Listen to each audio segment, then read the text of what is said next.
ফাতেমা রে,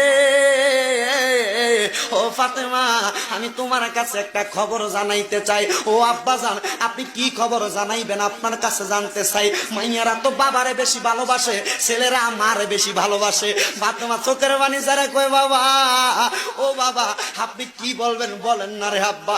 এতদিন হয়ে গেছে, আপনি তো আমারে কোনো কথাও বলেন না। অসুস্থ অবস্থায় আপনি আপনার হুজরা মুবারকের মধ্যে শুয়ে থাকেন। আমার দয়াল নবী কয়, রে জগৎবাসী, আমি যখন অসুস্থ অবস্থায় আমার হুজরা মুবারকের মধ্যে শুয়েছিলাম, আমার আল্লাহর নবী বলেছেন, মা বাইনা বাইতি ওয়া মিম্বারি রওজাতুম মির রিয়াদিল জান্নাহ। নবীর রওজা থেকে নবীর ঘর পর্যন্ত এটা জান্নাতের একটা টুকরা। এই জান্নাতের নাম হলো রিয়াজুল জান্নাহ। আমার দয়াল নবী কয়, হে উম্মতের দলেরা, আমি নামাজ যখন পড়তো মদিনার ভিতরে মানুষেরা, আমি আমার ঘর মুবারকের মধ্যে শুয়েছিলাম। শুয়ে থাকা অবস্থায় আমি জানালার পর্দাটা সরাইয়া দেখি আমার আবু বকর ইমামতি করে রে।